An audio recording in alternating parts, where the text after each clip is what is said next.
만났을 때는 도대체 어떻게 해야 되나, 세상 속에서 멋지게 사는 크리스찬, 도대체 멋진 건 뭘까? 이런 고민들을 많이 하게 되는데, 그러면서 이제 제가 어떤 말씀을 함께 나눌까 고민하다가, 이 세상에서 멋지게 사는 법은 사람들한테 부러움의 대상이 되는 것보다는, 이 세상에서 멋진다는 것은 되게 부러움의 대상이 되는 거잖아요. 그래서 선망의 대상이 되는 거잖아요. 그래서 아이들 같은 경우에는 요즘 멋지게 살는 방법에 대해서 걸그룹이 되거나 아이돌 그룹이 되거나 해가지고 춤도 추고 노래도 하고 또 사람들 앞에서 박수도 받고 하면 멋진 인생이라고 생각할지 모르겠는데요. 사실 우리 크리스천들에게 있어서 멋진 인생은 뭘까 고민해보면, 주목받는 인생이라기보다는 하나님께 인정받는 삶이 아니겠어요. 근데 하나님께 인정받는 삶이 도대체 무엇일까? 그럴 때 우리가 의미를 갖게 되는데, 이 의미 있는 인생은 무엇일까? 우리가 그런 것들에 대해서 좀 고민해봐야겠다는 생각을 했습니다. 그래서 여러분들과 함께 이 말씀을 가지고 함께 나눠보려고 왔습니다. 우리 이 말씀 한 절이고 여러분 한 절이고 마지막 14절은 함께 같이 큰 소리 한번 읽어봤으면 좋겠는데요. 유대를 떠나 다시 갈릴리로 갔을세. 사마리아에 있는 수가라는 동네에 있으니 야곱이 그 아들 요셉에게 준 땅이 가깝고 거기에 또 야곱의 동이 있더라.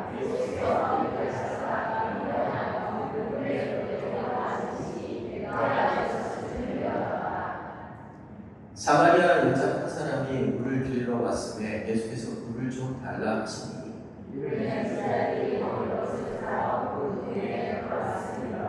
사마리아 여자가 이르되 당신은 유대인으로서 어찌하여 사마리아 여자인 나에게 물 달라 하나이까 하니 이는 유대인이 사마리아인과 상종하지 아니하니까.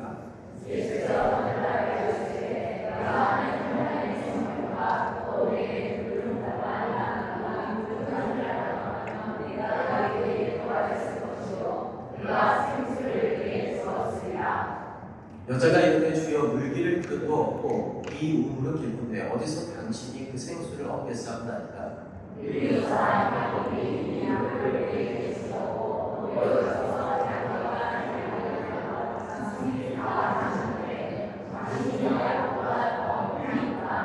예수께서 대답하여 이르시되 이 물을 마시는 자마다 다시 목마르느니와 함께 읽겠습니다. 내가 주는 물을 마시는 자는 영원히 목마르지 아니하리니 내가 주는 물은 그 속에서 영생하도록 솟아나는 샘물이 되리라. 아멘.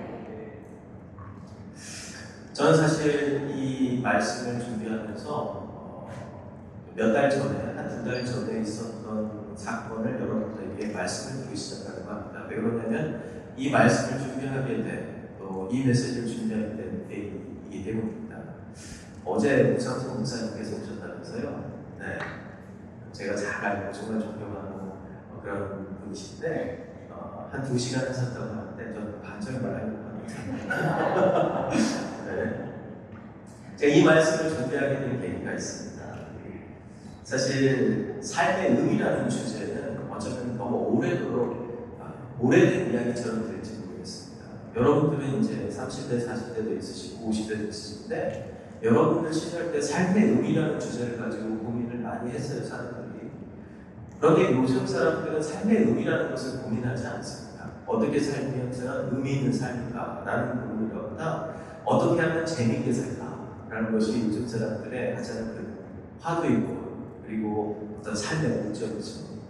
그런데 우리 여기 계신 분들은 대부분 어떻게 하면 의미 있는 인생을 살까? 라는 것을 아마 젊은 시절부터 고민하셨는데 어느 순간 그 의미 있는 삶이라는 것을 잊어버리고 어떻게 하루하루 인생을 쳐낼까? 우리 아이들을 어떻게 기를까? 우리 직장에서 어떻게 살아야 될까? 아주 실제적인 고민들에 빠지면서 의미 있는 인생은 이건 정말 돈 있고 좀 시간 여유 있는 사람들의 고민이야 라고 뒤로 제쳐놓게 됩니다. 저도 이제 큰 아이가 재수를 하고 있는데 어제 저녁 10시에 가가지고 재수학원에서 픽업을 해오고 오늘 여기 오기 전에 새벽에 데려다 주고 여기 왔습니다.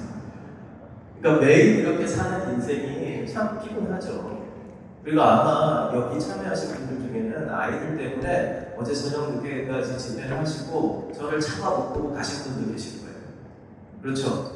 네. 여러 가지 삶에 여러분들을 정말 이렇게 여유 없게 만드는 일들이 많기 때문에 의미 이런 것들을 생각하는 게 쉽지 않아요.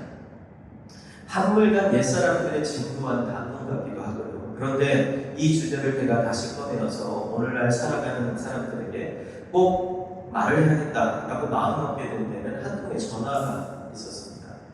몇 달 전이었는데요. 제가 신학교에서 가르치는데요. 고려신학대학원에서 기독교 윤리학을 가르치는데요. 제 제자 목사님이 오래간만에 전화를 주셨어요. 반가운 마음에 제가 얼른 받았죠. 하지만 수화기 너머로 들려오는 이 목사님의 목소리는 원래 그런 목소리가 아닌데 정말 놀랄 만큼 조용하고 차분하고 그런데 한편으로는 낙담하는 것 같은 그런 목소리였습니다. 그분은 지방의 한 대도시에서 이 교회를 섬기고 있는데요. 다름 아닌 중고등부 여름 수련회 강사로 저를 초대하고 싶다라고 이 전화로 이야기를 하는 겁니다.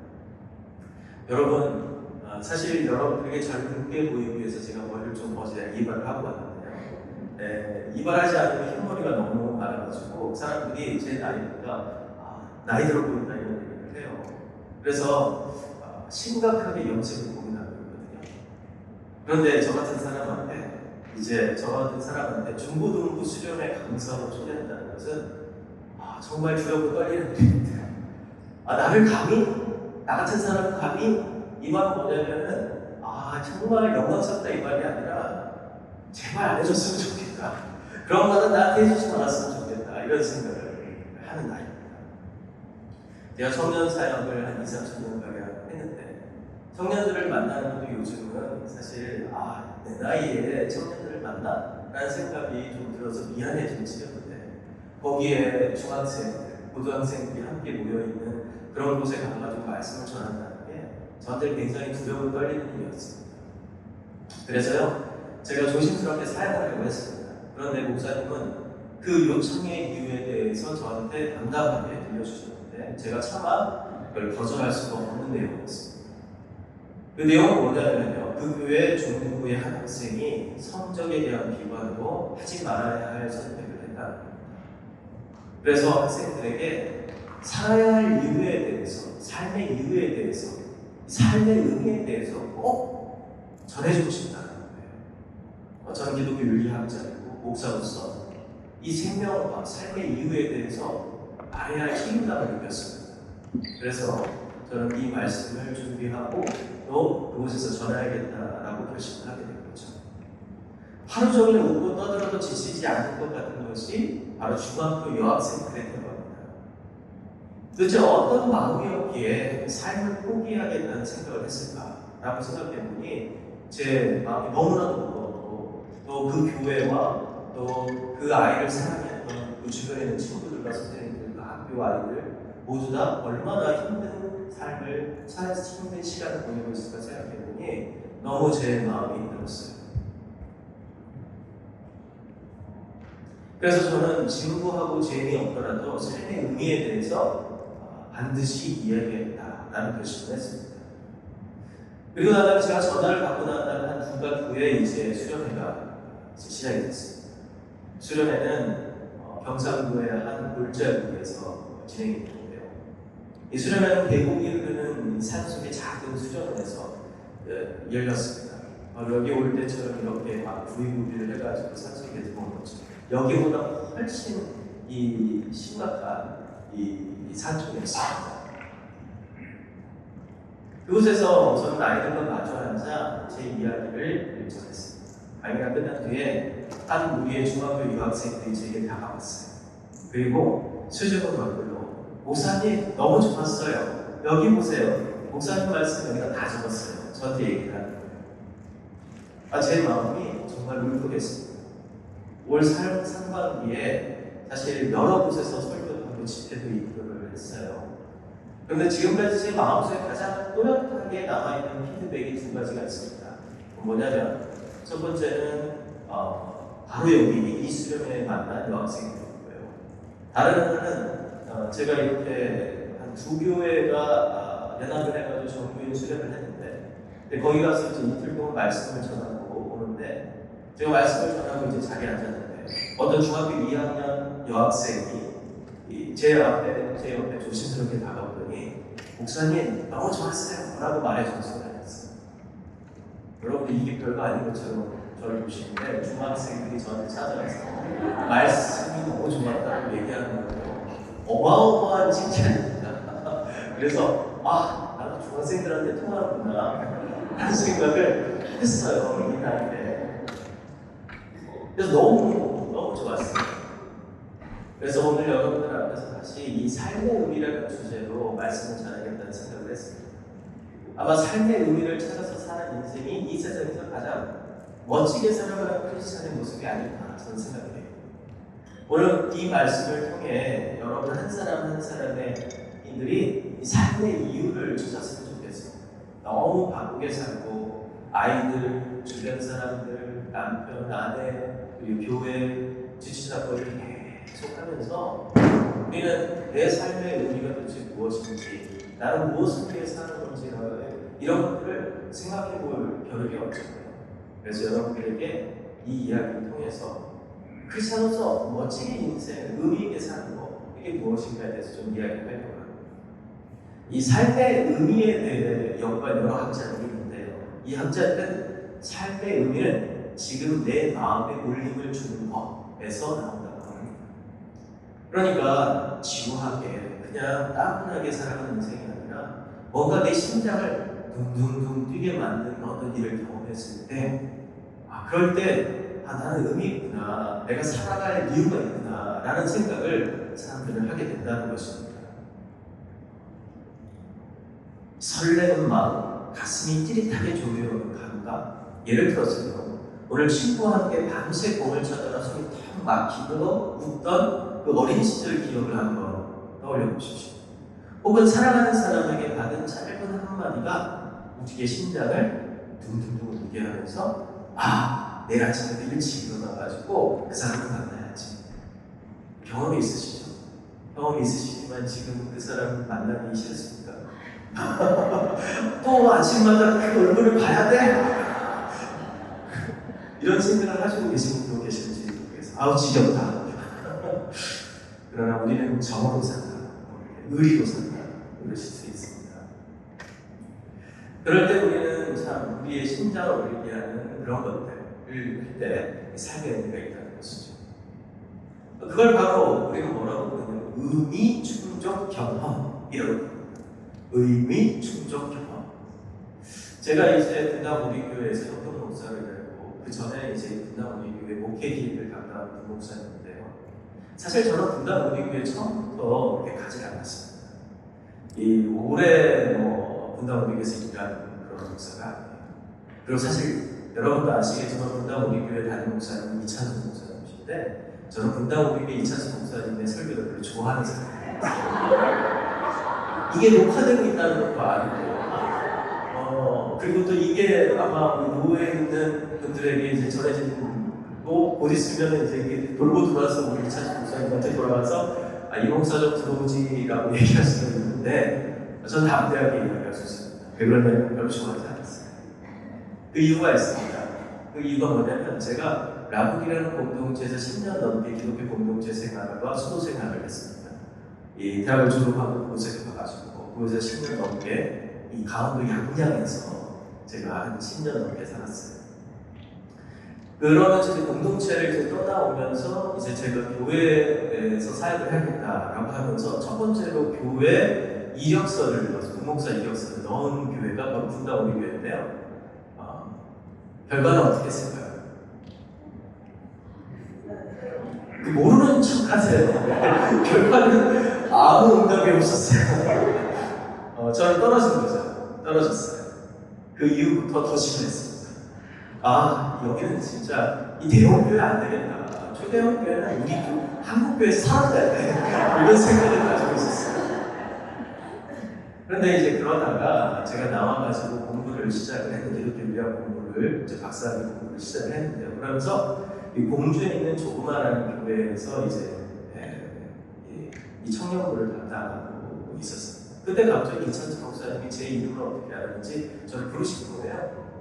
그리고 가봤더니 저 말고 5명의 목사님이 계셨는데 그 중에 한 명이 어제 있었던 어제 오신 부산서 목사님이었습니다. 저 말고 5명의 목사님이 계십니다. 다 분당 우리교회 부목사가 아닌 뭐 거기에 출신들이 아닌 그냥 외부에 있는 목사님 6분을 부르고 있습니다. 그리고 저희한테 한 2시간 동안 이야기를 하시는 거예요. 뭐라고 얘기하시냐면 1만 성도 파송운동이라고 여러분 들어보셨을지 모르겠지만 분당 우리 교회의 1만 성도를 30개 교회로 분립개척을 하겠다라는 프로젝트를 이제 실시해야겠다라는 겁니다. 그러면서 이제 10,000명의 성도를 이 30개 교회, 그렇지만 실시할 때 29개 교회가 됐습니다. 29개 교회를 이제 분립개척하는데 당신들이 외부에 있는 이 내부에 있는 부목사님 15분 그리고 외부에 있는 15분을 청빙해가지고 이 30개 교회를 개척을 해야 한다 하면서 외부의 15분을 청빙하는데 1년 동안 그분들을 좀 심사해서 뽑아달라고 저희들한테 요청을 하십니다. 그래서 그 이야기를 이 2시간 동안 이 사역이 얼마나 중요한지를 저희들한테 이야기하시고 뭐라고 하시냐면 이 목사, 이춘성 목사 심장이 뛰나? 라고 저한테 물어보십니다. 설레나? 라고 물어보십니다. 심장이 뛰거나 뛰지 않거나 설레지 않으면 안 해도 돼요. 제가 뭐라고 얘기하겠어요? 다음 주에도 부르셨어요. 그리고 6명에 또 2시간 동안 얘기하시고 심장이 뛰나? 라고 얘기하십니다. 제가 뭐라고 얘기해요? 심장이 안 뛰면 죽잖아요. 제 심장은 항상 뛰고 있으니까 뜁니다. 그런 얘기를 했죠. 그리고 난 다음에 1년 반 동안 이 작업을 사실 분당 우리교회에서 돈 한 푼도 안 주고 저희 6명이 자기 돈을 부여하면서 거의 매주 분당에 가가지고 그 작업을 했습니다. 왜요? 심장이 뛰니까. 설레니까. 이 일은 교회 역사상 그 전에도 없었고 그 이후에도 없을 어마어마한 이 분립 개척의 모델입니다. 교회사의 역사 가운데 기록된 겁니다. 그래서 저는 이곳에 참여하는 것이 너무 영광스럽고 이 일을 한다는 것이 너무나도 설레고 이 일을 할 때 너무 의미 있게 느껴지고요. 2주 전에도 제가 그 29개 교회 중에 한 교회에서 설교를 했는데 그 설교한 그 교회 성도들이 모여있는 걸 보면서 너무 감격스러웠습니다. 의미 충족 경험이라는 이런 겁니다. 내 주머니에서 누가 돈을 주지 않아도 내 주머니에서 내 돈을 써가면서 내 시간을 써가면서 그 일을 하고 싶을 정도로 의미 그런 일을 했을 때 사람들은 와, 너 멋지다. 멋진 인생인데? 라고 이야기한다는 겁니다. 이 의미 충족 경험이라는 것은 이 4가지의 요소가 있을 수 있다고 학자들이 이야기합니다. 첫 번째, 통일성. 하나됨의 경험인 거죠. 두 번째, 가치. 내가 하는 일에 가치가 있다는 확신. 지향. 삶이 향하는 어떤 방향. 그리고 소속감. 공동체 안에서 인정받고 있다는 감각. 이것들이 있을 때 우리는 의미 충족 경험을 하고 가슴 설레는 경험을 하게 된다는 겁니다. 그러면서 이건 의미 있구나 라는 생각을 하게 된다는 거죠. 이 4가지 요소가 없으면 이 4가지 요소 중에 하나라도 부족하면 난 여기에 왜 있지? 나는 여기서 뭘 하고 있는 거지? 라고 하면서 의문이 들고 그거에 대해서 고민을 하게 되고 어떤 경우는 교회를 떠나게 되기도 한다는 거예요. 이 4가지를 차근차근 하나씩 한번 좀 알아볼게요. 첫 번째 기둥은 통일성입니다. 통일성 하면 첫째로 이 통일성이란 우리가 하나라는 확신입니다. 아까 전에 앞에 나와서 우리 이 찬양 인도자와 이 찬양팀이 막 찬양을 막 부를 때 우리가 한꺼번에 우리가 찬양을 큰 소리로 부르는 어떤 느낌이었죠? 와, 우리가 하나구나 라는 생각을 하게 되죠. 그리고 우리가 한일전 축구를 보다가 한국이 골을 넣는 순간 우리는 다 같이 뭐라고 외치죠? 대한민국 이렇게 외치잖아요. 이게 언제부터입니까? 여러분 잘 아시는 2002년 한일 월드컵 때 이 구호가 만들어졌잖아요. 2002년이면 지금 몇 년 전인데요? 23년 전 일이에요. 그럼에도 이 부부는 하나로 만든 거예요. 서로 어깨를 두드리고 그 순간 우리는 전율과 바로 우리는 하나구나라는 통일성을 느끼게 돼요. 반대로 마음속에 여기가 정말 좋은 곳인가? 여기 저 앉아 계시는데 나는 이 아침부터 이렇게 깨워가지고 저 사람이 누군지도 모르는 사람을 앞에 내놓고 우리 목사님이 나보다 저 훨씬 잘할 텐데 내가 나는 왜 여기 지금 앉아 있는 거야? 라고 생각을 하게 되면 어떻게 되죠? 그때부터 여기에 나는 초대받지 않는 손님이 되는 거죠. 그러면서 여기에 있는 것이 곤욕이에요. 힘들어요. 어렵게 됩니다. 이 둘째 기둥은 가치. 가치는 내가 하는 일이 다른 사람에게도 소중하게 느껴질 때 이렇게 나는 가치 있는 일을 하구나라는 생각을 합니다. 한 번은 우리 교회 한 목사님이 정장을 입고 넥타이에 구두까지 신은 채 아이스버킷 챌린지를 하셨어요. 한두 달 전입니다. 사실 아이스버킷 챌린지를 아시는 분도 계시겠지만 이것은 한 4, 5년 전에 유행했던 겁니다. 벌써 유행이 지나고 철진한 어떤 행사예요. 이게 뭐냐면요. 바스켓에 얼음과 물을 잔뜩 집어넣고 어떻게 하냐면 이것을 머리부터 발끝까지 끼얹는 거예요. 한꺼번에 탁 뒤집어 쓰는 거예요. 어떨까요? 시원할까요? 시원하겠지만 하고 싶지는 않죠. 그런데 이 목사님이 이 중고등부를 담당하는 목사님이었는데 정장과 그리고 구두를 신고 넥타이까지 하고 저처럼 이렇게 하고 이 바스켓에 얼음과 물을 잔뜩 집어넣고 그리고 탁 끼얹는 거예요. 그리고 난 다음에 이 영상으로 아이들한테 얘기합니다. 우리 중고등부 친구들, 나는 너희를 응원한다. 나는 이렇게 정장을 입고 구두를 신었는데도 불구하고 이걸 끼워놔. 난 다 젖어. 난 너희를 응원해. 라고 얘기하는 거예요. 정장을 입고요. 옷은 그렇다고 쳐요. 말리면 되니까. 근데 구두가 다 젖어버리면은 이 구두는 도대체 어떻게? 제가 그 영상을 보면서 왜 이렇게 오버하는 거야? 이런 생각을 했어요. 그런데 그 말을 듣고 그 아이들을 향한 그 마음을 듣고 아이들이 참 힘을 얻겠다 이 예언에 이런 생각을 했습니다. 그런데 아마 아이들이 분명히 이렇게 생각했습니다. 겨울에 했으면 훨씬 더 좋았을 거예요. 겨울에 했으면 훨씬 더 의미가 살아날 거예요. 목사님 겨울에도 부탁해요. 이렇게 생각했을 거예요. 이 세 번째 기둥은요, 바로 지향입니다. 지향은 삶의 방향성을 의미해요. 목표가 없으면 노력할 이유도 사라집니다.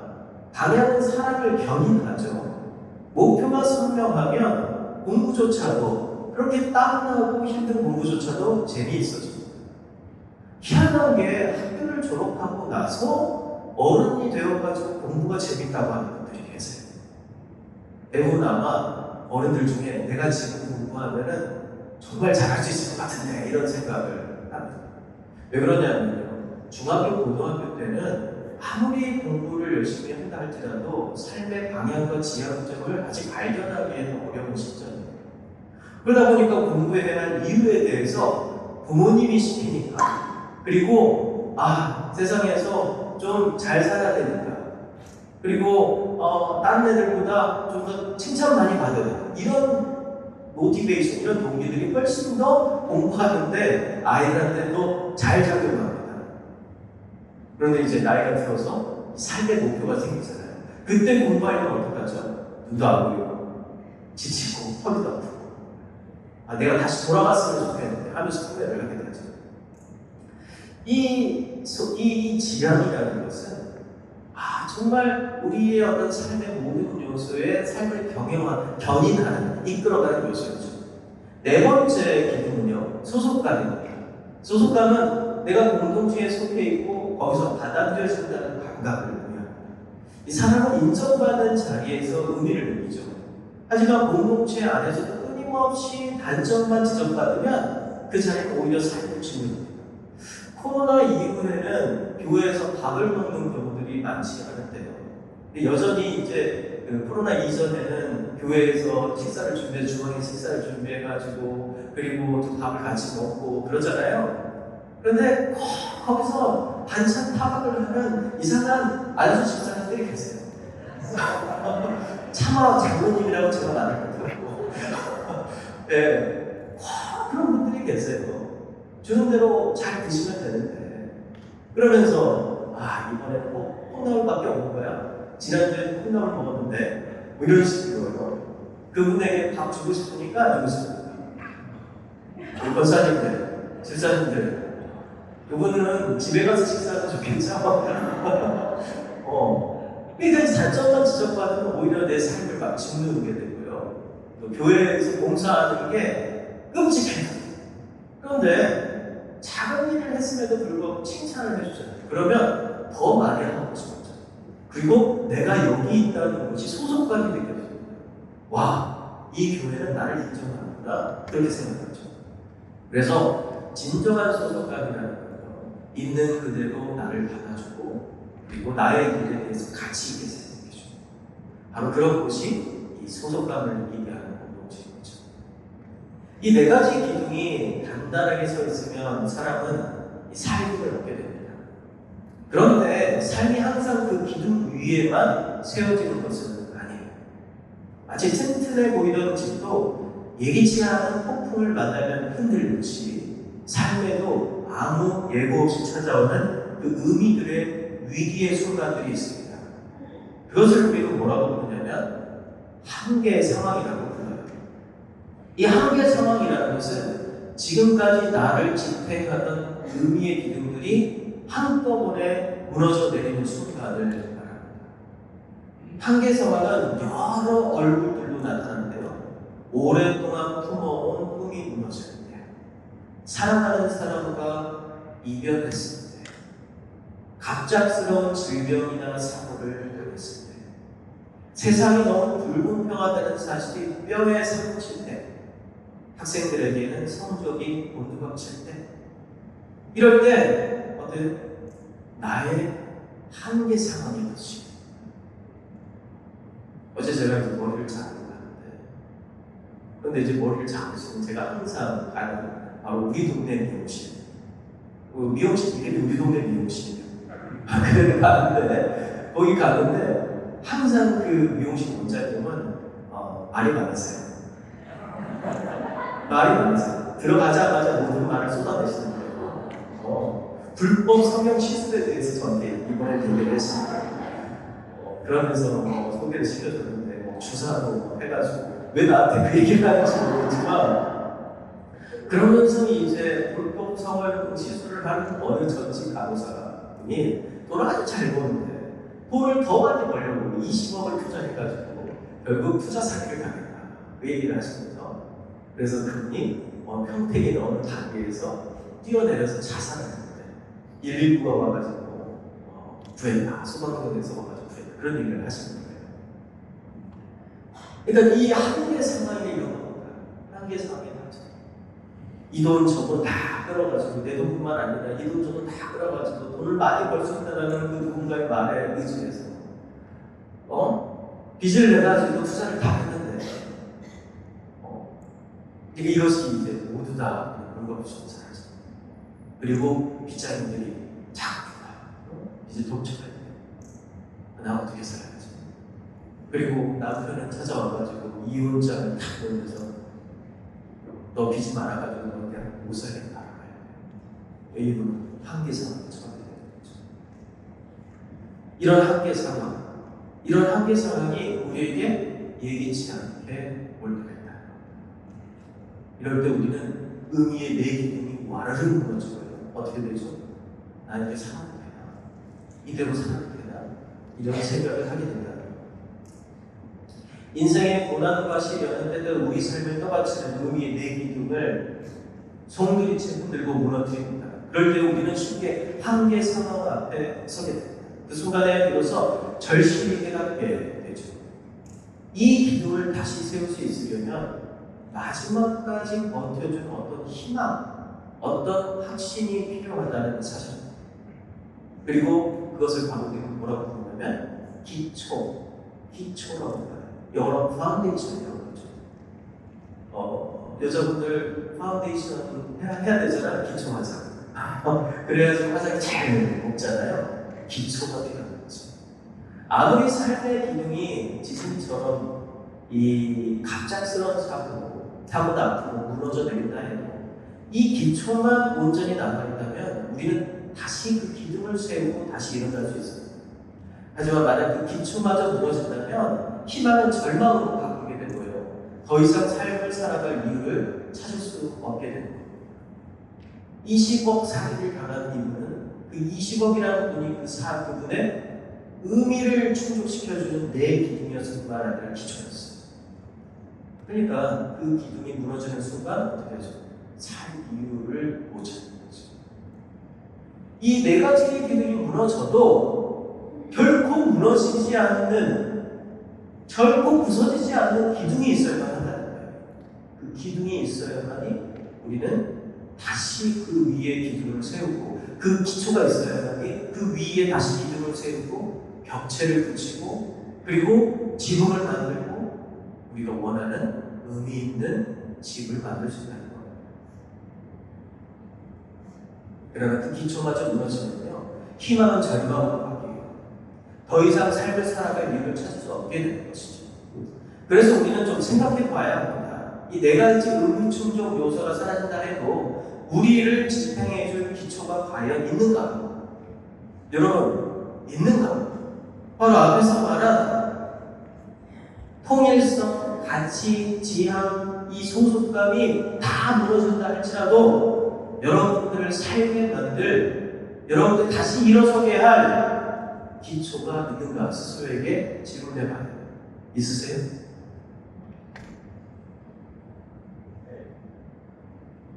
하지만 안타깝게도 오늘날 말씀에는요, 모든 선택의 기초를 할 수 있는 것조차도 개인의 선택에 남는 것입니다. 자기 결정권이라는 것을 이 세상은 아주 강하게 이야기하죠. 이 자기 결정권이 인간을 인간답게 만든다고 하면서요, 마치 그것이 최고의 도덕인 것처럼 이야기합니다. 자기 결정권은요, 성마저도 내가 결정할 수 있다는 얘기예요. 내가 남자인데 그 다음날 내가 여자이기를 원하면 그 결정을 하면 그 다음날부터 그 사람은 여자라고 불러줘야 된다라고 이야기해요. 그게 옳다라고 이야기해요. 내가 여자인데 다음날 나는 남자인 살기로 결정했습니다. 그러면 그 사람 남자라고 얘기해줘야 돼요. 더한 건 뭔지 아십니까? 저는 24시간 만에 한 번씩 남자였다고 여자로 변하기로 결정했습니다. 라고 하면 그렇군요. 당신은 남자였다 여자로 하는 양성애자로 인정해 주겠습니다. 그게 옳습니다. 라고 얘기해야 합니다. 이 세상은 지금 자기 결정권이라는 것이 최고의 가치, 최고의 어떤 도덕으로 인정을 받습니다. 그래서 서로 피해만 주지 않으면 된다라는 그럴듯한 도덕을 내세우면서 살아갑니다. 하지만 정작 인간답게 사는 것이 무엇인가, 의미 있게 사는 것이 어떤 것인가에 대해서는 아무도 이야기해 주지 않죠. 왜 그러냐면 자기가 결정할 수 있는 결정권만 가지고 있으면 그 사람은 의미 있게 사는 것이다 라고 세상은 이렇게 얘기해 주기 때문입니다. 그리고 그런 인생은 별로 가치 있거나 그리고 의미 있는 인생이 아니야 라고 얘기하면 곧바로 그 사람에게 붙여지는 별명이 있습니다. 뭘까요? 꼰대. 간섭하지 마. 이렇게 얘기하죠. 남의 인생에 간섭하지 말라는 말은 그렇죠. 아무도 간섭하지 않고 누구에게도 오지랖 부리지 않는 세상은 얼핏 보면 이상적인 분위기죠. 모두가 자기 일을 알아서 척척해 나가는 세상. 모두가 자율적으로 의미를 찾고 서로에게 피해주지 않고 살아가는 평화로운 세상처럼 들립니다. 하지만 현실은 그렇지 않습니다. 자살과 절망사가 가장 높은 나라들을 보면요, 안타깝게도 그 나라들은 서부 유럽과 아시아에서 가장 부유하게 사는 나라들, 그 가운데 단연코 1위인 나라가 있어요. 자살과 절망사의 가장 1위, 그 나라가 바로 우리가 살고 있는 대한민국. 겉으로는 나이스하고 쿨한 사회이지만 실제로 누구도 타인의 고통에 귀를 기울이지 않는 거죠. 네가 결정했으면 네가 책임지는 거야 라는 거예요. 그래, 네가 그렇게 살아. 그게 옳은 거야. 나는 아무 간섭 않고 아무 오지랖도 부리지 않고 그냥 네 상태다. 타인의 고통에 귀 기울이지도 않고요. 그리고 타인의 절망이 어떤 것인지 이해하려고 하지 않습니다. 그건 그 사람의 선택의 결과 아니야. 이렇게 생각하죠. 지금 우리 사회는 어쩌면 지금 우리 교회도 마찬가지죠. 절망과 그리고 고통이 깊숙하게 한 개인의 몫으로 그냥 남겨진 채 어느 누구도 간섭하지 않고 간섭하지 않으려고 하는 거죠. 사실 누군가의 절망과 고통에 귀 기울이려면요, 여러분의 인생에 누군가가 간섭하고 내버려둬요.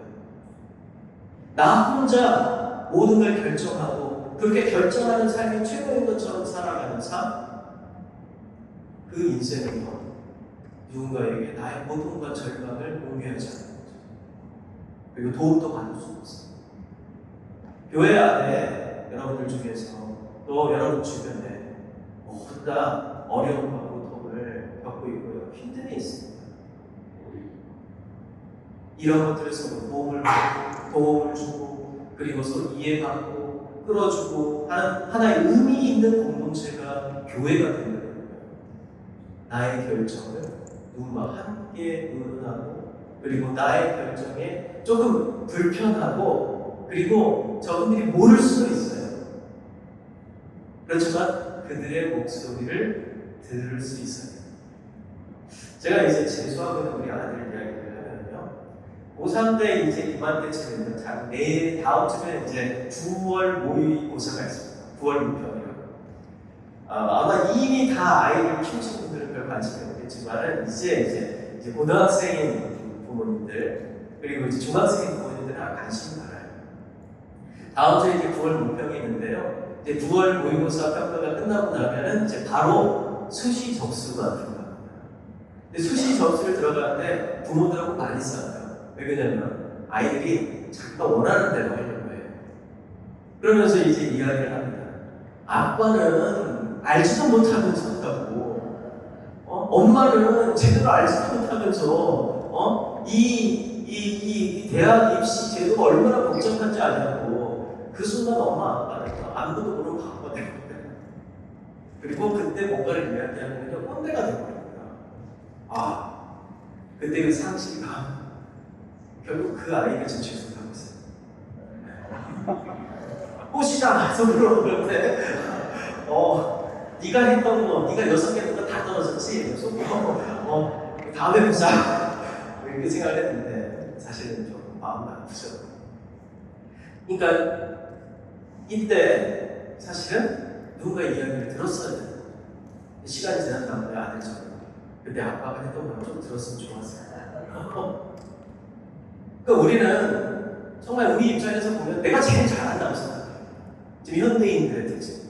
여러분도 아마 그럴 거예요. 저도 마찬가지입니다. 누가 저한테 이야기를 하는데요, 내가 제일 잘하는 이렇게 생각해요. 대표적인 게 저희 아내입니다. 저희 아내가 제 설교나 제 강의에 대해서 평가를 합니다. 기분이 매우 언짢아요. 매우 언짢아요. 매우 언짢아요. 그런데 할 때마다 듣긴 합니다. 그리고 듣고 난 다음에 아무도 안 들어. 그래도 듣긴 합니다. 왜냐면 나중에 그걸 듣는 것과 안 듣는 것과의 차이는 엄청 크다는 거예요.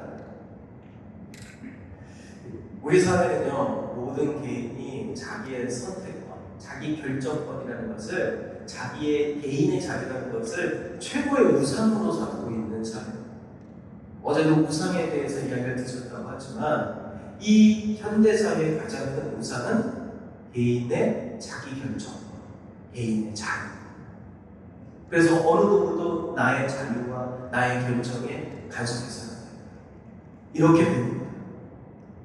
나답게 살아라. 나답게 사는 게 뭐예요? 이 세상에 혼자 사는 게 아니에요. 그러니까 결국 나답게 살다가 나답게 절망에 빠지는 게 많은 거죠. 오늘 읽은 요한복음 4장에는 한계 상황 속에서 의미 충족의 내 기쁨을 완전히 잃어버린 한 사람이 등장합니다. 예수님은 그 사람을 만나시기 위해서 당시 유대인들 사이에서 금기되었던 일들을 일부러 선택하시고 그리고 오지랖을 펼치십니다. 그것도 홀로 서둘러 가시고 말하자면 오지랖을 펴신 겁니다. 예수님의 오지랖이 얼마나 극성스러운지 성경을 읽어보면 금세 알 수 있는데요.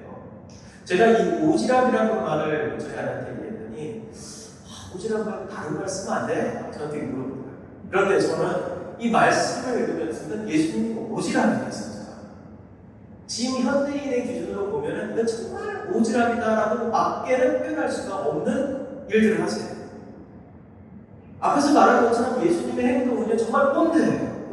지금 우리의 눈으로 보면 한번 보실래요? 세상의 눈에는 쓸데없는 참견처럼 보였을 그 말거리는요 사실 한 사람을 살리기 위한 집요한 사랑의 자세였는데요. 그분이 만나고자 하신 이는 사마리아 땅 수가성에 사는 한 여인이었습니다. 그녀는 5번이나 남자에게 버림받은 불쌍한 여인이었습니다. 사람의 시선을 피하느라 가장 더운 정오에 자기가 살고 있는 성에서 가장 먼 곳에 있는 우물까지 걸어가서 물을 길러야 했습니다. 그 고단함 속에서 그녀는 이미 마음의 문을 굳게 닫아 걸었습니다. 누군가 다가와서 도와주겠다고 해도 그 손길이 부담스럽고 두려웠습니다. 그런데 예수님은 바로 그 시간, 그 우물로 가셨습니다. 물동이를 들고 오는 그녀에게 오지랖스럽게 이렇게 말씀하십니다. 내가 주는 물을 마시는 자는 영원히 목마르지 아니하니 그 속에서 영생하도록 솟아나는 샘물이 되리라. 이 말씀은 단순한 위로가 아니었습니다. 삶의 의미를 지탱하던 4가지 기둥, 내 기둥에 있는 기둥이 모두 무너져도 살아야 하는 이유가 여전히 있다는 선언을 지금 하시는 겁니다. 오늘 우리는 이 장면 속에서 예수님의 오지랖에 대해서 조금 더 깊숙이 들어가보려 하는데요. 첫 번째 오지랖은 뭐죠?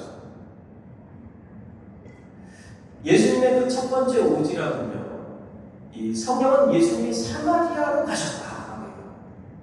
당시 예루살렘에서 갈릴리로 가는 방법은 3가지가 있었습니다.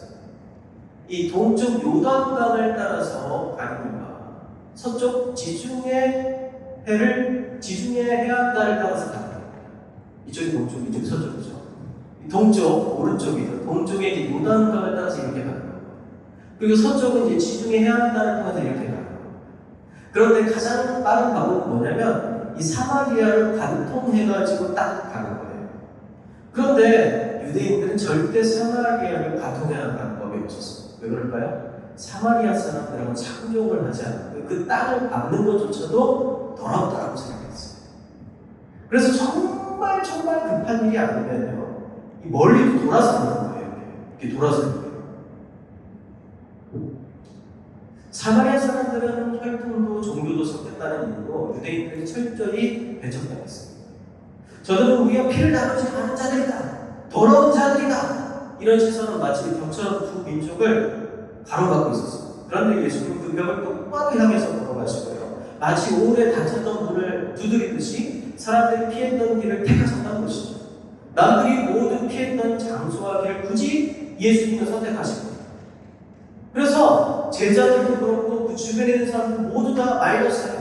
예수님, 왜 거기를 통과하시는 거 아닙니까? 왜 사마리아로 가시는 거 아닙니까? 도대체 이해가 되지 않습니다. 그렇지만 예수님은 묵묵히 그 길을 먼저 가신 거죠. 이게 첫 번째 오지랖. 이 두 번째 오지랖의 근거는요, 예수님께서 우물가로 가셨다는 거예요. 성경 예수님이 여인을 찾아간 시각을 6시라고 합니다. 6시. 이 6시는 오늘날 시간으로 환산하면요, 정오 12시를 가립니다. 중동의 정오는요, 한국의 여름 한낮보다 훨씬 뜨겁겠죠. 햇빛이 모래 위에서 부서져 오르고 숨을 들이마시기조차 힘든 시각이 바로 12시입니다. 그 시간에 밖에 나오는 사람은 거의 없었어요. 그런데 한 여인이 있었는데 머리에 물동이를 이고 천천히 걸음을 옮기면서 그 떼약볕 아래서 저 멀리 있는 바로 이 우물가로 지금 한 여인이 가고 있습니다. 그녀는 성 아래도 우물이 있었고요, 또 그 수가성 아래는 냇물이 흐르고 있었습니다. 그런데 그 안에서 물을 기를 수 있고 물을 조달할 수 있음에도 불구하고 일부러 성 밖 먼 곳까지 우물로 지금 나와 있는 거예요. 아침과 저녁 사람들이 붐비는 시간도 피했습니다. 왜일까요? 그녀는 사람들의 시선을 두려워했기 때문에 서로 수군대는 소리, 가볍게 던지는 비아냐, 눈짓 한 번 해도 숨이 턱턱 막힐 것 같겠죠. 그래서 그녀는 아무도 없는 한낮 어떤 집에 들어가 있던 그 시간에 성 밖 먼 우물을 향해서 가고 있었습니다. 그런데 예수님은요, 그 여인이 왜 저무의 뜨거운 햇볕 아래 물을 길러야만 했는지 굳이 파헤치지, 왜 그녀가 남들과 함께 어울리지 못하고 스스로를 고립 상태에 만들고 있는지 그 절망적인 상황을요, 가가지고 그 상처를 일부러 파헤치십니다. 마치 덮어둔 상처를 다시 열어보듯 합니다. 사람들은 속으로만 수군거렸죠. 속으로 수군거렸어요. 아, 이 여자는 이런 여자냐, 이런 여자냐. 겉으로 말을 못하면서 안으로 다 자기들끼리 수군거리고 있었어요. 그런 것들을 보기 시작한 거죠, 이 여인. 그런데 예수님은요, 이런 여인에게 찾아가서 대놓고 말하셨어요. 뭐라고 얘기했죠? 네 남편을 불러와라. 이렇게 얘기해요. 네 남편을 불러와라. 이 먼 곳까지 와가지고 물을 길르고 있는 그 한 여인에게 야, 다시 성으로 가가지고 네 남편 불러와. 이거 말이 돼요. 말이 안 되잖아요. 제가 그래서 이제 예수님의 MBTI 유형을 한번 생각해봤어요. MBTI 아세요? MBTI라고 성격, 요즘 친구들이 하는 이 성격 유형 검사. 어떤 성격인가요? MBTI 생각을 했는데, 저는 굉장히 동질감을 느낄 수밖에 없었어요. 예수님과 나는 참 비슷하다. 예수님은 대왕으로 두라티다. 직설적인 거죠. 완전히 직설적인 거예요. 저는 그렇게까지 예수님같이 이렇게 직설적인 사람은 아니에요. 그냥 약간. 근데 예수님이 진짜 너무하신 거 아니에요? 이 남편 불러와라. 이 여인이 뭐라고 해요? 제겐 남편이 없습니다. 예수님 거기서 멈췄어요. 또 말합니다. 네게 남편이 5 있었고 지금 있는 자는 네 남편이 아니야. 완전 그냥 쐐기를 다 가버리는 거죠. 지금 예수님은 왜 그러시는 거예요? 그러면서 이 말이 옳도다 이렇게 얘기합니다. 많은 사람들이 이 구절을 보고 그녀를 부도덕한 여자라고 이야기합니다. 하지만 당시 사회를 알면 이 이야기는 완전히 달라져요. 그 시대 여자는요, 이혼을 결정하는 권리가 없었어요. 미슈나라는 유대인 그 경전이 있습니다. 그때 당시에 있었어요. 예수님 당시. 이 미슈나에는 이런 일들이, 이런 그 이혼과 관련된 규정들이 써져 있습니다. 제가 이걸 뭐 이렇게 각색을 하거나 아니면 뭐 이렇게 과장해서 말씀드린 게 아니니까 우리 여자분들은 너무 노여워하지 말아주세요. 아침에 밥을 태웠다. 그럼 이혼입니다. 우리 종종 아침에 밥을 태우죠. 네? 뭐 이렇게 딱 깜빡 잊어버려가지고 이혼을 각오하시는데 남편이 다른 여자를 좋아하는, 그것도 그냥 산 것도 아니에요. 외도를 한 게 아니라 남편이 어디를 가다가 어떤 여자를 지나가는 걸 보면서 저 여자 꽤 이쁜데? 라고 생각을 하고 그 다음날 딱 아내한테 너는 왜 나를 위해서 미모를 가꾸지 않니? 이혼. 그 당시에 있었던 일입니다. 아내가 남편을 향한 의무에 충실하지 않았다. 매력을 잃었다는 이유만으로 남편이 이혼적 증서를 써주면 바로 이혼이 돼요. 이것도 유대인의 그 명시되어 있는 규칙, 명시되어 있는 율법인데요. 이 사마리아는 그 유대인의 율법보다 훨씬 더 느슨했겠죠. 그러니까 훨씬 더 온갖 이유를 다 붙여가지고 이혼이 가능해요.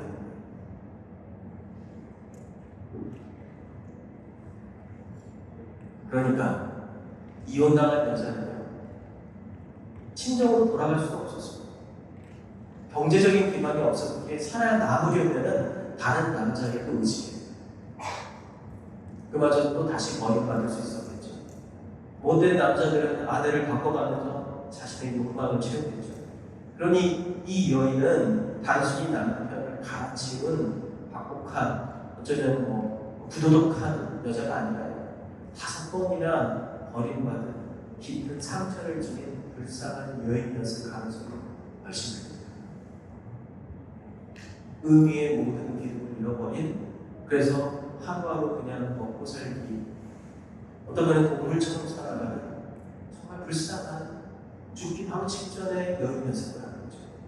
바로 그 여인에게 예수님이 찾아가십니다. 이 세 번째 오지랖은요, 더 파격적이에요. 이전의 모든 오지랖을 합쳐도 견딜 수 없는 바로 최종 필살기였습니다. 이 시대 유대인이 사마리아인과 말을 섞는 일은 상상조차 할 수 없었거든요. 더구나 유대인 남자가 사마리아 여인과 단둘이 대화를 나누는 것은 더욱 엄격하게 금지되어 있었습니다. 그런데 예수님은 이렇게 요청하십니다. 우리 같이 한번 읽어볼까요? 이제부터 잠이 오기 시작할 테니까. 예, 같이 읽겠습니다. 시작. 사마리아 여자 한 사람이 물을 길러 왔음에 예수께서 물을 좀 달라 하시니, 이렇게 하니까 여인이 어이가 없다는 듯이 다시 배웠습니다. 당신은, 함께 읽겠습니다. 당신은 유대인으로서 어찌하여 사마리아 여자인 나에게 물을 달라 하나이까? 이는 유대인인 사마리아인과 상종하지 아니하니라. 이렇게 얘기했죠. 그러자 예수님은 마치 네가 나를 진짜 누구인지 알았으면 당장 물을 퍼주었을 것이다라는 듯이 뜻밖의 대답을 하십니다. 똑같이 읽겠습니다. 내가 만일 하나님의 선물과 또 내게 물을 좀 달라는 이가 누구인 줄 알았더라면 내가 그에게 구하였을 것이요 그가 생수를 네게 주었으리라. 그러나 수가성 여인은 예수님이 누구인지 이미 안다고 생각했습니다. 그녀 눈에 비친 예수님은요, 사마리아인을 개 취급하면서 상종하지 않는 유대인이었습니다. 여기서 개 취급이라고 했을 때는요, 그냥 집에서 키우는 아주 애완견을 이야기하는 게 아닙니다. 유대 이 그리스어에는 개라는 말이 2가지 정도 나와요. 하나는 집에서 키우는 개, 두 번째 들개를 말해요. 들개는 뭐죠? 온갖 바이러스들과 더러운 것들이 있는 거죠. 여기서 말하는 그 사마리아의 개라고 했을 때 그 개는 들개를 말합니다. 들개 취급을 한다. 들개 취급을 하고 이 상종하지 않는 유대인이었을 때, 그러니까 사마리아인 자기를 들개 취급하는 사람과 어떻게 한 자리에 있을 수 있겠어요? 그리고 그 사람에게 물을 줄 수 있겠어요? 더 나아가 자신을 장난감처럼 취급하다가 버렸던 그 앞에 있는 5명의 남자들과 똑같은 예수님도 남자였어요. 그런 사람에게 뭘 믿냐? 그래서 여인은 예수님의 그 말장난이라고 생각합니다. 이 말장난을 끝내버릴 최종의 공격을 합니다. 뭐죠? 같이 한번 읽겠습니다. 시작. 주여, 물기를 그릇도 없고 이 물은 깊은데 어디서 당신이 이 생수를 얻겠사옵나이까? 이 말 속에 숨은 의미가 있는데요. 바로 이건 당신은 물을 기를 그릇도 없는데 나에게 물을 달라고 하면 내가 쓰는 그 그릇으로 물을 마시겠다는 뜻인가요? 그래도 괜찮습니까? 이거예요.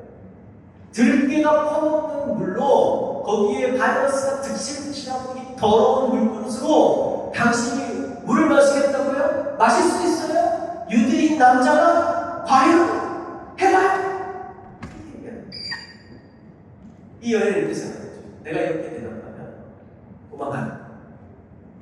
더 이상 나를 희롱하지 않겠지. 말뿐인 거예요. 내가 먹는 그릇으로 이 사람이 물을 마시겠다는 이 말은 거짓말이야. 유대인은 사마리아인을 개라고 불렀다고 했죠. 우리가 집에서 키우는 개를 아무리 귀여워해도 개의 그릇으로 물을 마시진 않습니다.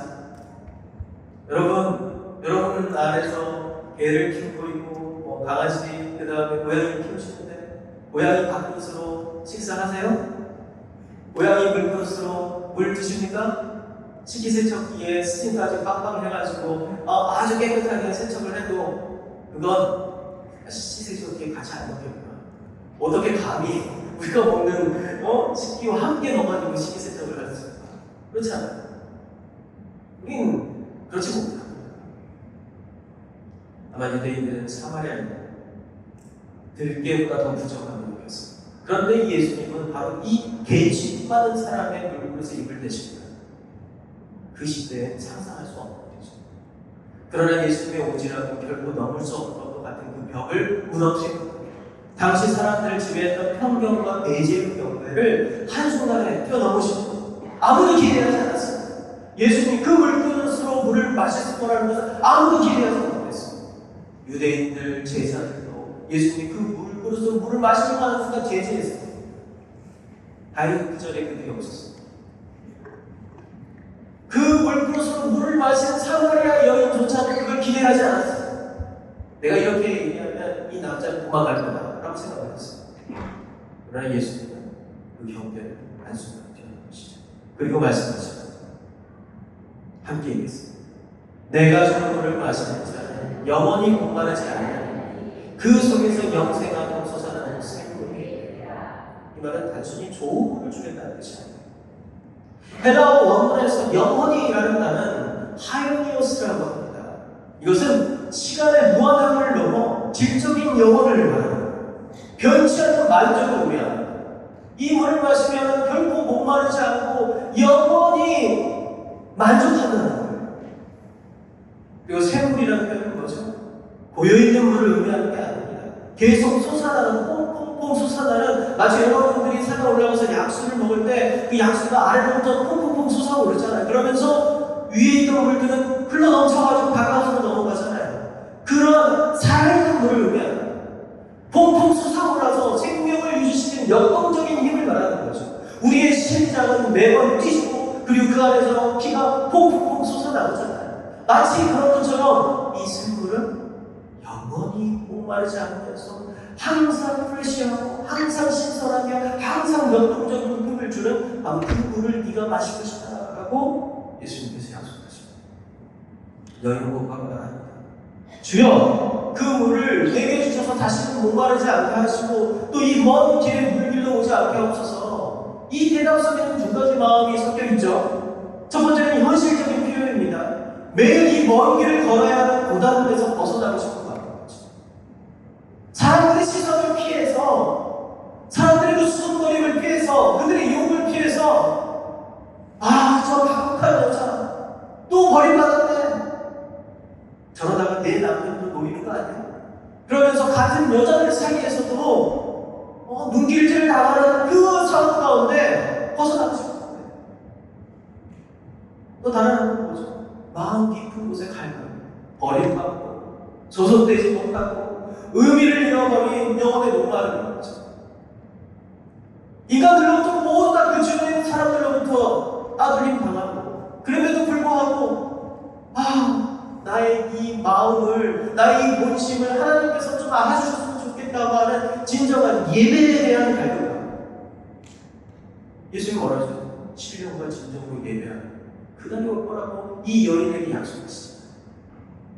이 산도 아니고 저 산도 아니라 그 예루살렘에서 신령과 진정으로 예배하는 것을 갈망했던 이 여인. 그 마음속에 갈증, 그것을 채우고 싶은 열망. 예수님이 이 목마름을 하셨어요. 그리고 이 목마름을 채우는 물은 사람들의 인정도 세상의 조건도 아니라 오직 하나님이 주시는 생명의 물이라는 사실을 이 여인에게 알려주었어요. 여러분, 이 여인의 모습은 어쩌면 우리의 모습일 수도 있습니다. 겉으로는 멀쩡해 보이지만 속으로는 삶의 의미를 잃고 헤매는 그러한 날들을 보내시고 계신가요? 사람들의 시선과 무심한 말 한마디에 지쳐있나요? 나조차도 나를 숨기고 싶은 그런 순간들이 있나요? 그럴 때 예수님은 모두가 피하려는 바로 그 자리에 오십니다. 사실 내가 힘들어지고 고통스러워지면 주변의 사람들이 나를 도와줍니다. 그러나 그것이 지속되죠. 그러면 사람들도 저 사람을 만나면 나도 힘들어지네. 그러면서 슬슬 피하게 돼요. 그리고 나조차도 내 스스로의 고통이 피하고 싶어지고 누군가에게 말하고 싶지 않고 숨겨지고 싶은 마음들이 생깁니다. 죄악의 상황이죠. 그런데 바로 그 자리, 모두가 피하려고 하는 그 자리에 예수님이 그 자리에 찾아오십니다. 사람들이 외면하는 길을 굳이 걸어오신 거예요. 우리가 모두 다 부정하다고 여기는 그 물그릇으로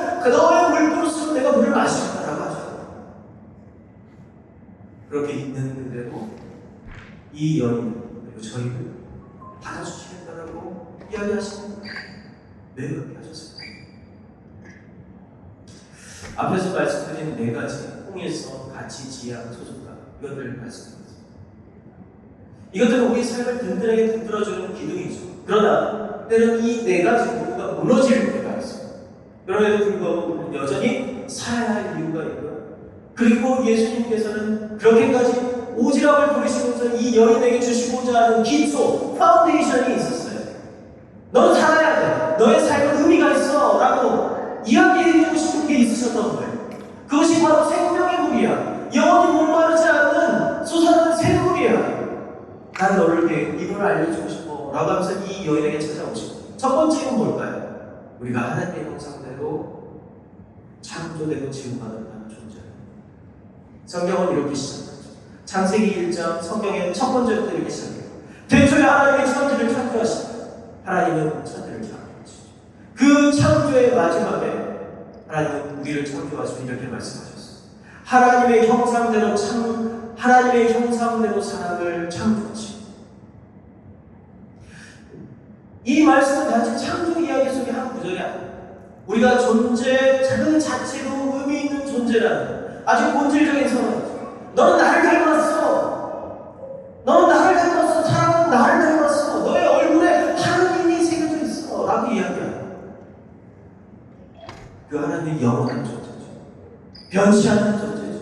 항상 새로운 존재죠. 배전하는 그림자도 없으시는 항상 새로운 존재.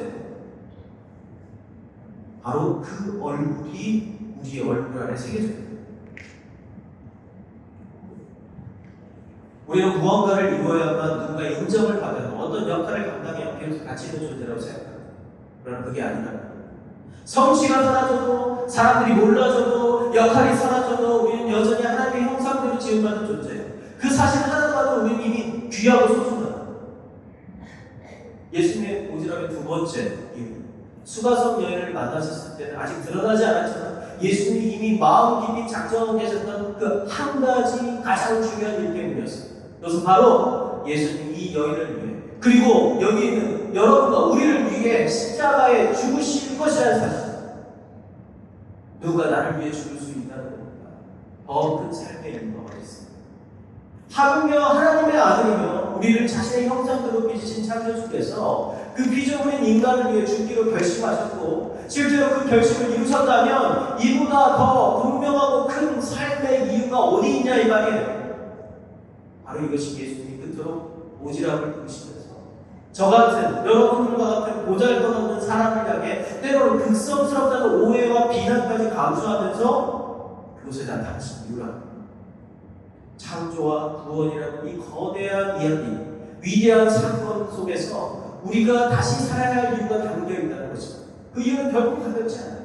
낙심한 자를 다시 일으켜 세우고 고개 숙인 자로 하여금 다시 고개를 들게 할 만큼 충분하고도 넘치는 이유라는 겁니다. 오지랖과 관련된 제 간증 하나를 좀 드려드립니다. 저는 대학교 4학년이 거의 마칠 무렵에 군대에 갔습니다. 그때는 군 복무 기간이 26개월이었어요. 여기 보니까 군 복무 기간이 36개월이었던 분도 계실 수 있을 거라는 생각이 드는데 그 병장 월급이 한 2만 원 가까이 됐어요. 그래서 정말 보잘것없었죠. 논산훈련소를 거쳐서 전방의 작은 부대에 배치됐습니다. 100명도 채 되지 않은 소규모 중대에 그 외딴 곳에 떨어져 있었어요. 제가 이등병으로 막 들어갔을 때 부대에서 체육대회가 막 끝났습니다. 군대를 가고 싶은 분은 알겠지만 이 군대에서 체육대회가 끝나면 빠지지 않는 것이 뭐죠? 술 마시는 거예요. 술 마시고 막 이렇게 파티를 벌이는 겁니다. 군대에서 체육대회가 끝난 날이 바로 제가 들어가는 날이었습니다. 부대원들이 술자리를 벌이고 있었는데 저는 이등병으로 막 그곳에 들어갔습니다. 중대장이 저를 앞으로 불러세워서 이렇게 달리는 곳에 앞에 불러세우고 모든 중대원들로 하여금 저를 주목하게 만들었습니다. 그리고 이렇게 얘기했습니다. 이춘성이며 우리 부대에 온 것을 환영하네. 내 술 한잔 받게. 저는 뭐라고 했을까요? 뭐라고 했을까요? 저는 목사입니다. 그때는 목사가 아니었지만 뭐라고 했을까요? 단호하게 전화했어요. 저는 교회에 다닙니다. 이 술을 마실 수 없습니다. 어떤 일이 벌어졌을까요? 저는 지금 그런 담대함이 없어요. 몰랐기 때문에 그 이후에 펼쳐질 저의 파란만장한 인생을 몰랐기 때문에 저는 담대하게 이야기를 했고 그 담대함의 결과는 그날 저녁부터 시작했어요. 인생이 이렇게 꼬였습니다. 어떻게 하면 여기를 벗어날 수 있을까? 온갖 욕과 부탁. 진짜 이게 수요자의 마음이다. 뭐 이런 생각을 했어요. 그래서 2년 4개월의 이 군생활을 쉽지 않았어요. 그날 저녁부터 선임들이 따돌림과 뽑기 시작했어요. 같은 부대는 목사님의 아들도 교회에 사람도 많았는데 다들 술을 잘 마시더라고요. 저만 거부했어요. 1년을 그렇게 버틴 후에 상병이 되어서 이 군종병을 맡게 됐어요. 부대원들을 교회로 데려오는 역할을 했던 거죠. 요즘 제 옆에 늘 잔잔한 병사가 있었는데 제 부사수였어요. 제가 일을 가르치는 사람이었어요. 어느 날 그 친구가 제게 말했어요. 이춘영 상병님, 다음 주에 저를 교회에 데려가 주시면 안 되겠습니까? 이제 주님 드디어 이 친구를 움직이시는군요. 드디어 제가 술을 안 먹은 열매가 이제 1년 만에 맺히는군요. 저는 응답받는 것 같아서 1년의 고통이 1년 동안의 저의 이 수단이 결국은 이런 식으로 보상받는구나. 천국의 열매가 있구나. 그런 생각했어요. 그런데 다음 주 부대의 중대한 훈련이 시작되기 전 저녁 정보 준비 시간에 이 병사가 이 친구 보이지 않습니다. 부대 전체가 발칵투셨어요. 타령을 그러면서 수색을 들어갔어요. 저희 부대는 이 군견 세파트가 있습니다. 이 산속에 버려진 초소 앞에 갑자기 멈춰서 지키시고 그리고 저희가 올라가가지고 그 초소 위를 딱 프레시를 딱 붙이고 군용 텐트에 쓰는 굵은 획줄이 있는데 그 줄로 목을 매 상태로 달려갑니다. 저는 달려가서 올라가서 줄을 끊고 그 어깨에 메고 산 아래로 뛰어내려갔습니다. 앰뷸런스가 대기해 있었고 앰뷸런스를 실려가지고 군인병원에 갔는데 그러나 이미 그 친구는 순정인 상태였습니다. 체온이 따뜻했기 때문에 저는 그 친구가 살아있다고 생각했는데 이미 죽어있는 상태였던 거죠. 사실 그 친구는 제 옆자리에서 자던 제 부사수였습니다. 저는 그를 위해 기도했고 함께 교회로 가기로 약속을 했는데 그는 그 길을 저한테 가지 못했어요. 그 죽음은 제 인생에서 가장 가깝고 가장 쓰라리 있는 사실이었어요. 이후 군 경찰과 군 검찰이 2박 3일 동안 저를 취조했어요. 취조받는 건 이런 거구나. 이러다 죽을 수 있겠다 싶은 생각이 들더라고요.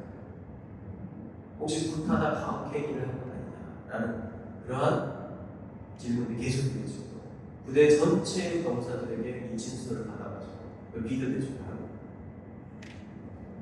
결국 아무 혐의가 없다는 판정을 받았고 그 경험은 제 마음속 깊은 상처로 지금 남아있습니다. 그 친구가 세상을 떠난 이유를 나중에 알게 됐어요. 부대에 오기 전에 100만 원의 빚이 있었고 최근에는 여자친구와 이별을 했다는 것. 사실 이해하기 어려웠어요. 100만 원이 뭐라고. 그리고 여자친구는 나가서 다시 사귀면 되지. 왜? 그 고통스러운 선택을 했어요. 얼마나 힘들었으면 나한테 얘기하고 교회를 같이 가서 얘기했어요. 내가 조금만 더 일찍 그 친구에게 도움이 됐어요. 이 안타까운 상황을 막을 수 있었어요. 부모님이 그 친구의 부모님이 부대에 와서 제 옆에 비어있는 침상 앞에서 물어보고 있어요. 내 아는 죽은 아이가 아니야. 이렇게 얘기하십니다. 그래서 그 울음과 눈물 그리고 그 목소리는요 거의 30년 가까이 지난 이 세월 지금도 귓가에 쟁이죠. 그건 저에게 있어서 엄청난 트라우마가 때문에 몇 달 부대에 또다시 체육대가 있었습니다. 이게 앞뒤가 많죠. 앞에도 체육대, 뒤도 체육대. 몇 달 부대에서 다시 체육대가 열렸어요. 그리고 역시 술자리로 이어졌어요. 그날 저는 결심했어요. 이번에는 다르게 해보자. 저는 1년 동안 술을 거부하면 별별 고초를 다 겪었어요. 이제는 모두가 이춘성은 술을 안 마신다는 걸 부대 그리고 중대뿐만 아니라 저 멀리 있는 대대에 있는 모든 사람들이 다 알고 있었어요. 아무도 변하지 않았어요. 그런데 제 마음에 의문이 들었습니다. 혹시 내가 술을 더 먹기 때문에 그 친구가 속마음을 털어놓지 못한 건 아닐까? 내가 너무 공연하고 깨끗하고 흠잡을 데 없는 사람처럼 보여서 누군가의 지적하고 아픈 이야기를 들을 자격이 없는 사람처럼 보였던 건 아닐까? 이런 생각이 들었어요. 저는 완벽한 사람이 아니죠. 저는 더 복잡하고 더럽고 약점도 많습니다. 하지만 그날 제가 결심했어요. 술자리 한가운데로 들어가 제가 말했습니다. 마치 예수님이 사마리아에 있는 그릇으로 물을 마시겠다라고 모지락을 보신 것처럼 저는 이렇게 얘기했어요. 야! 그 술잔 나도 한 잔 줘. 부대원들이 놀라운 표정을 봤습니다. 진짜입니까? 이상병님 진짜예요? 술 줘도 돼요? 그래! 한 잔 줘! 그리고 이 첫 잔이 이 소주가 제 첫 잔이 탁! 그래서 이 입으로부터 목으로부터 이 위까지 그냥 뜨거운 그런 이건 맛있어서 내는 감탄이 아니죠. 지금 마신다는 얘기가 아닙니다. 그 순간에 이질감이 났어. 아직도 기억이 납니다. 그런데 놀라운 일이 벌어졌어요. 딱 한 잔을 마셨을 때문에 전 부대에 소문했어요. 대대까지. 그리고 그 다음 날부터 사람들이 전 찾아오기 시작해요. 그 술 한 잔이 제게 닫혀있던 문을 열었어요. 부대 안에 성경 공부 모임이 시작했어요. 술 한 잔으로. 그러면서 여러분들 술 마시고 성경 공부 시작하는 거 절대 아니에요. 사람들이 하나씩 제 곁에 모여들었어요. 술자리를 계기로 아이들이 아니에요. 저는 부대 안에 성경을 가르치기 시작했어요.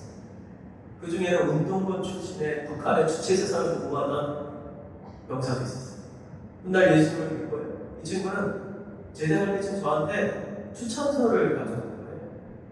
이 병사님 추천서 하나만 써주세요. 아니 왜요? 선임병이어서 저보다 나이가 제가 많아요. 네요. 제주도에 있는 기독교 공동체 제주 열방대학에 가서 자기가 기독교 신앙에 대해서 더 깊이 공부하고 싶은데 추천서 써요.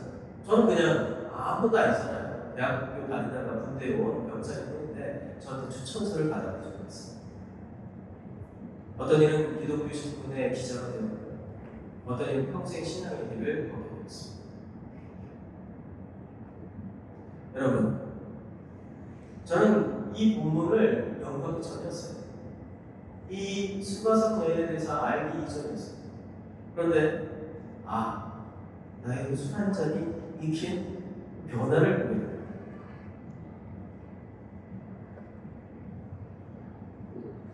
올해는 또한 광고 80주년이자 한국 성교 140주년을 기념한 해입니다. 1885년에 최초로 아펜젤러와 언더우드가 한국에 이제 들어와서 이제 한국 개신교 선교가 시작됐죠. 제가 어린 시절을 보낸 교회는요, 호남 지역에서 처음 세워진 이 전주 선옥교회라고 약 145년의 역사를 가지고 있고요. 이 교회 옆에는 전주천이라는 그리 크지 않은 천이 흐르고 그 전주천을 이어주는 다가교라는 다리가 있는데 그 다가교를 건너면 다가산을 비롯한 작은 언덕들이 오른쪽에 있습니다.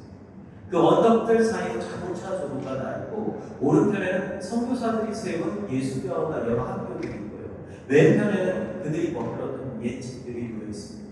그리고 이 두 공간 사이 작은 언덕 위에 서양식 돌비석이 세워진 이기긴 묘지들이 있습니다. 그곳에 긴 세월을 두른 묘비들이 조용히 자리하고 있는데 어떤 것들은 갓 태어난 아이의 이름이 적혀져 있고 어떤 것들은 나이 지긋한 목사님의 이름이 영어로 새겨져 있습니다. 저는 고향에 갈 때마다 종종 그곳을 찾곤 합니다. 그 중에서 자주 갈 길이 머무는 한 묘비가 있는데요. 이 묘비의 주인은 이 사진과 같이 레디 랭킨이라는 미국인 여자 선교사입니다. 1879년에 태어나서 28살의 나이에 독신으로 이 조선 땅에 와서 선교 사역을 시작했죠. 기전 여자고등학교라고, 기전 여중, 기전 여고라고 있는 학교가 있는데, 이 기전 여학교의 교장이자 제가 저희 모교회 전주 서울교회의 주일학교를 섬겼던 분이십니다.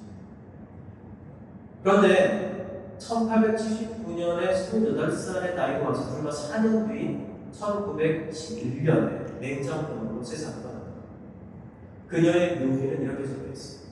저가 죽었으나 내 믿음으로 오히려 말하니라. 사실 이 문구는요, 히브리서 11장 4절의 말씀입니다. 왜 함께 읽어볼까요? 믿음으로 아벨, 가인보다 더 나은 제사를 하나님께 드림으로 의로운 자라 할 수 있는 증거를 얻었으니 하나님이 그 예물에 대하여 증언하십니다. 그가 죽었으나 그 믿음으로써 지금도 말하느니라. 저가 죽었으나 내 믿음으로 오히려 말하느니라. 성경은 아벨에 대해서 형에 의해 허망하게 죽임을 당했다는 사실 외에는 그 믿음의 흔적을 자세히 드러내지 않습니다. 그러나 하나님은 그를 믿음의 영웅 중에서 가장 첫 번째 영웅이라고 평가하시고 기억하십니다. 아벨이 믿음의 첫 번째 영웅이라고 기억하십니다. 다윗도, 솔로몬도, 그 앞에서 모세, 여호수아, 아브라함도 아닌 믿음의 첫 번째 영웅 아벨입니다. 이 짧고 조용한 구절 속에 하나님께서 사람을 어떤 기준으로 기억하시는지를 보여줍니다. 아마도 랭킨 선교사의 동료 선교사들은 그녀의 짧은 삶과 사역이 사람들의 기억에서 곧 잊혀지겠지만 하나님께서 그녀를 기억하신다는 사실을 믿었던 것 같습니다. 그래서 그 말씀을 묘비에 새겨놓은 거죠. 아벨처럼 몇 줄 기록되지도 않고 그 믿음의 행적이 도대체 무엇인지도 잘 알려지지 않았지만 레위덴키 너는 아벨처럼 믿음의 영웅으로 기억됩니다. 이름도 없었고 기념할 만한 무언가도 남기지 못한 한 선교사의 삶. 그러나 그녀는 아무런 영웅도 없었던 조선의 백성들을 위해 젊은 시절 생명을 기꺼이 내어놨던 거죠. 예수님처럼요. 아이들과 여인들을 위해 낯선 땅의 언어와 문화 속에서 조용히 오지랖을 부렸던 한 사람. 그녀의 4년의 선교 역사는 몇 줄 기록될 자료조차 남기지 못했을지라도 그 오지랖은 누군가의 삶에 의미를 심어온 겁니다. 이게 하나님이 자기 사람을 기억하는 방식이라는 거예요. 네? 하나님이 자기 사람을 기억하는 방식. 하나님이 이 세상에서 여러분들을 멋진 크리스천이라고 기억하시는 방식. 오지랖. 나의 공경함, 나의 깨끗함, 남들이 나를 바라보는 시선으로 존경스러운 눈빛. 때로는 그것이 누군가를 살리지 못하죠. 선교사 열전을 보면 막 전기가 막 길게 기록돼가지고 책으로 나오는 사람들 있잖아요. 어지스 테일러 막 하면서 나오잖아요. 우리도 그분들의 전기를 읽고 그분들의 사역을 읽고 감동을 받고 은혜를 받지만 그러나 수많은 누구에게도 이름도 기억되지 않는 레리네킹과 같은 그런 짧은 선교 사역을 했던 사람. 아니 교회에서 저기 뒤편에서 설거지를 도맡아 했던 어떤 집사님. 그리고 누구에게도 기억되지 않은 가운데 주보를 적었던 바로 그 집사. 아니 집사라는 친구도 없었던 그 어떤 성도.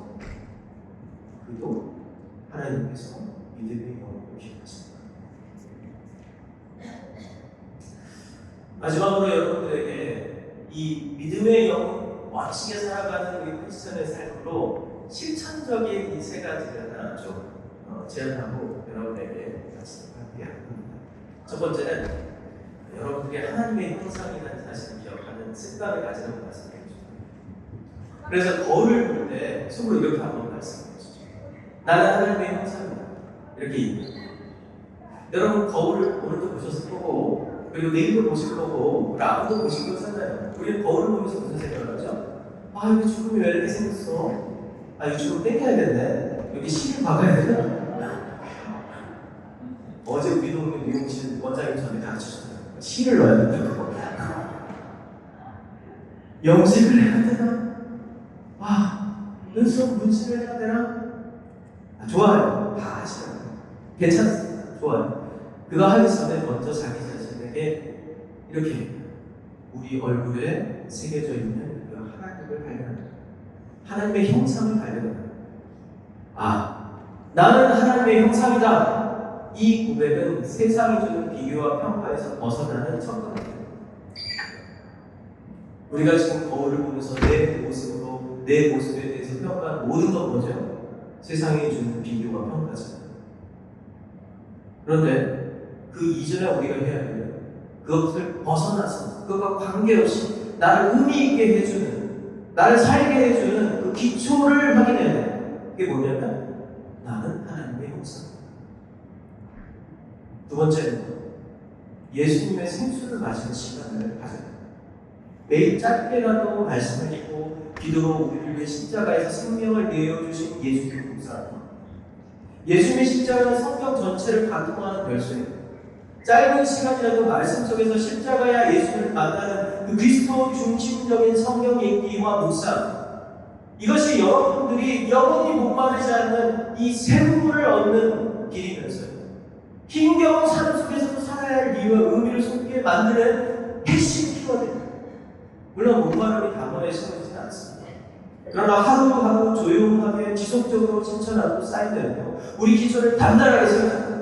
어떤 풍파나 지진에도 흔들리지 않는 기초를 세우는데, 그게 바로 여러분들이 매일 묵상하는 말씀에서 시작됩니다. 세 번째, 마지막으로 다른 사람의 울타리가 되어줍니다. 나를 지켜주는 울타리이자 기초이신 예수님을 경험한 사람은 다른 이의 울타리가 될 수가 있습니다. 혼자 버거워하는 친구, 삶의 의미를 잃어버린 지인이 있다면 그 옆에 조용히 있어주는 것만으로도 그들을 지켜주는 울타리가 됩니다. 그들을 지탱해주는 기초가 됩니다. 최근 저는 제가 정말 좋아하는 드라마가 있는데 그 드라마를 다시 봤습니다. 한 4년 전에 나왔던 드라마인데요. 정신병동에도 아침이 와요 라는 드라마예요. 거기에 인상 깊은 대화가 하나 있더라고요. 마음이 무너지는 병인 정신병 환자들 돌보는 간호사가 오히려 마음이 무너져서 우울증에 걸리자 이 주인공을 아끼는 주변의 어떤 사람이 이렇게 이 간호사에게 얘기했습니다. 저는 간호사님의 우산이 되려 하지 않겠습니다. 저는 간호사님이 비를 맞을 때 같이 옆에서 맞아주는 존재가 되고 싶어요. 저는 간호사님의 우산이 되려 하지 않겠습니다. 저는 간호사님이 비를 맞을 때 같이 옆에서 맞아주는 존재가 되고 싶어요. 사실 인간은 누군가의 기초나 울타리가 되어줄 만큼 그렇게 대단한 존재가 아니고 나약한 존재고 힘없는 존재예요. 그러나 진정한 울타리가 기초이며 우상이신 예수님을 경험한 사람들은요, 최소한 누군가의 아픔을 외면하지 않는 그 옆에서 같이 울어주고 웃어주는 일을 할 수 있다는 거예요. 바울은 로마교회 성도들에게 이렇게 부탁을 했어요. 즐거워하는 자와 함께 즐거워하고 우는 자들과 함께 울라. 바울은 이렇게 얘기하지 않았어요. 즐겁게 만들어주고 울음을 그치게 해라. 왜? 우리는 그런 존재가 아니에요. 누군가의 울음을 그치게 할 만한 능력도 없고요, 웃지 않는 사람을 웃게 할 수 있는 재능도 없는 존재예요. 그런데 우리가 할 수 있는 게 있나요? 즐거워하는 자들과 함께 즐거워해주고 우는 자들과 함께 우는 거죠. 우리는 우산이라는 존재가 될 수는 없지만 그 우산을 경험했고 기초를 경험했고 나를 구원하신 예수님을 경험한 사람이에요. 그래서 절망 가운데 있고 힘들고 어려운 가운데 사람의 옆에서 같이 웃고 울어주면서 그들을 우리 진정한 기초이고 울타리이고 우산이신 그분에게 인도할 수 있다는 거예요. 여러분, 누군가의 울타리나 우산이 되어주려고 생각하지 마세요. 누군가를 위해 함께 울어주고 함께 웃어주십시오. 그러면 자연스럽게 진정한 우리의 울타리이고 우산이신 예수님을 그가 만나게 되죠. 여러분, 삶의 의미를 부여하는 내가 지금 통일성, 가치, 지향, 소속감은 삶을 단단하게 세워줍니다. 사실 이게 우리에게 필요해요. 교회에 필요해요. 여러분들이 교회를 떠나게 하는 요소도 바로 이런 것들 때문입니다. 그러나 때로는 이것들이 무너지다 함께 상황이 닥친다는 거예요. 그때 우리를 붙들고 무너지지 않게 하는 것은 변하지 않고 영원한 기초이신 예수 그리스도이십니다. 그분은 스스로 하나님의 아들이라는 영광을 버리시고 나를 가셔서 인간이 되셨어요. 그래서 히브리서는 이렇게 설명합니다. 그러므로 우리에게 큰 대제사장이 계시니 승천하신 이곳 하나님의 아들 예수시라. 우리가 믿는 도리를 굳게 잡을지어다. 우리에게는 대제사장은 우리의 연약함을 동정하지 못하실 리가 아니요 모든 일에 우리와 똑같이 시험을 받으신 이로되 죄는 없으시다. 그러므로 우리는 긍휼하심을 받고 때를 따라 돕는 은혜를 얻기 위하여 은혜의 보좌 앞에 담대히 나아갈 것이냐. 이제 우리는 이 말씀에 의지하여 우리가 하나님의 형상대로 지음받은 존재임을 담대하게 선포할 수 있습니다.